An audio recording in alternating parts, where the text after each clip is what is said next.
আসসালামু আলাইকুম। কি অবস্থা সবার, কেমন আছেন? আশা করি অনেক অনেক ভালো আছেন। আলহামদুলিল্লাহ আমি অনেক ভালো আছি। তো আজকে আসলাম একটা ফুল ভিডিও নিয়ে। ভিডিওটা হবে 4-5 মিনিট, অবশ্যই ধৈর্য সহকারে ফুল ভিডিওটা দেখবেন। তো আমি পার্কিং থেকে বের হয়ে ভিডিওটা অন করা শুরু করেছিলাম, এর মধ্যে দেখতে দেখতে আমি চলে আসছি আলামান বাহেলা খাতুন জামি মসজিদে। আর অনেকেই জানেন যে আমাদের গ্যারেজটা হলো বেলকুচি উপজেলার পাশেই চালা পলাশ মার্কেট নামে একটা জায়গাতে, যেখানে আমাদের মূল গ্যারেজটা অবস্থিত। আর বেশিরভাগ সময় যার যার গাড়ি যার বাসায় থাকে, আর কিছু কিছু গাড়ি থাকে হলো পার্কিং, নির্দিষ্ট একটা পার্কিং আছে সেখানে।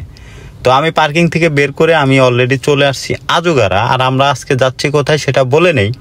আমরা আজকে যাচ্ছি হলো লালন শাহ কুষ্টিয়ার যে প্রোগ্রামটা হচ্ছে আর কি 3 দিন ব্যাপী, সেই প্রোগ্রামে।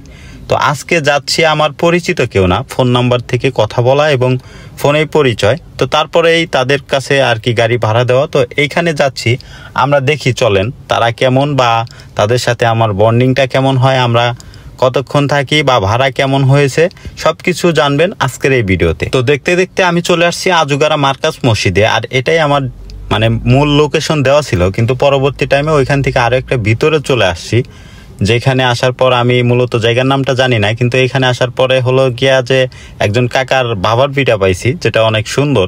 আর যেহেতু শীতের শুরু মাত্র, এখনই বাবার পিঠা আসলেই একদম অন্যরকম একটা অনুভূতি ফিল হচ্ছিল, যার কারণে আমি দুইটা বাবা পিঠা কিনে নেই। এবং সকাল টাইম যেহেতু ফজরের পর বের হয়েছি, আমি বাসার থেকে কোনো কিছু না খেয়েই বের হয়েছিলাম, যার কারণে এখানে এসে 2টা পিঠে এবং পানি খেয়ে নিই।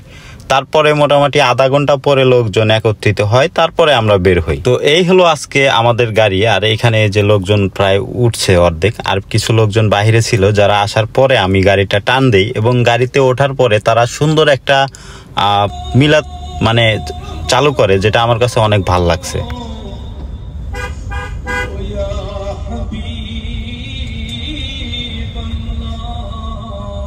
তো মিলাদ শেষ হতে হতেই শুরু হয় লালন গীতি এবং লালন সঙ্গীত, যেগুলা আমার ওইরকম শোনা নাই, আমি শুনতে থাকলাম। এবং তাদের দেওয়া একটা রুমাল আমি গিফট পাইছি, যেটা আসলেই আমার কাছে অন্যরকম একটা অনুভূতি, যে যখন কেউ গাড়িতে ওঠে এবং তারা তাদের পরনের জিনিস যেটা তারা পরেছে এবং ড্রাইভারকেও গিফট করে, আসলে এটা অন্যরকম একটা অনুভূতি। তাদের মধ্যে অন্যরকম একটা আন্তরিকতা এবং ভালোবাসা কাজ করছে, যেটা গাড়িতে ওঠার পরই আমি বুঝতে পারছি। তো গাড়িতে ওঠার পরেই তারা বিভিন্ন ধরনের লালন গীতি এবং লালন সঙ্গীত বাজাতে শুরু করছিল এবং তাদের ইচ্ছা মতো তারা এনজয় করতেছিল, যেটা আমাদের জন্য অনেক একটা পজিটিভলি বিষয়। কারণ যে ড্রাইভারের সাথে গিয়ে আনন্দ পাবে, তারা পরবর্তী টাইমে সেই ড্রাইভারকেই খুঁজবে। তো আমি জানি না ভাইরা কতটুকু আনন্দ পেয়েছে, তবে আমি যা দেখলাম মোটামুটি তারা এনজয় করেছে।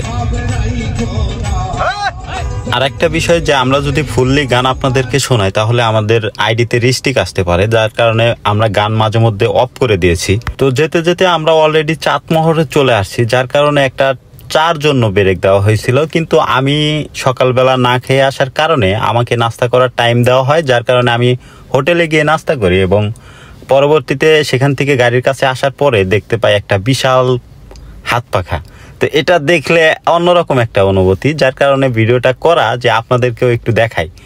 মূলত এই হাত পাখাটা উনি তৈরি করছিল একটা অর্ডারে, যার কারণে উনি জিনিসটা আর কি নিজের মতো করে তৈরি করে, কিন্তু পরবর্তী টাইমে যে এই অর্ডারটা দেয় সে আর এই পাখাটা নেয় নাই, যার কারণে উনি আর বিক্রি করতে পারে নাই। এর জন্য পাখাটা নিয়ে বের হয়েছে উনি বিক্রি করার জন্য। ওনার নাম হলো বিশ্বনাথ দাস এবং ওনার ফোন নাম্বার এখানে দেওয়া আছে। তো যারা পাখাটা নিতে চান বা অর্ডার দিয়ে বানাতে চান, তারা অবশ্যই ওনার সাথে কন্ট্যাক্ট করতে পারেন। আর যে হাত পাখা ধরে আছে উনি হলো আমাদের গাড়িতে গিয়েছে। আর এই যে ইনি কাকা গামছা গলায়, উনার হলো হাত পাখা। তো পরবর্তী ভিডিওতে আর দেখানোর মতো কিছু নাই, কারণ আমি ওই লালন যে প্রাঙ্গণ, লালনের যে আখড়া, সেখানে আমি যাই নাই। এত পরিমাণ ভিড় ছিল, গাড়ি রেখে যেতে পারি নাই, যার কারণে সেই ভিডিওটা এখানে পাবেন না। তবে পরবর্তীতে চেষ্টা করব ইনশাল্লাহ পূর্ণাঙ্গ ভিডিও দেওয়ার জন্য। আমি ভাড়া শেষ করে চলে আসছি।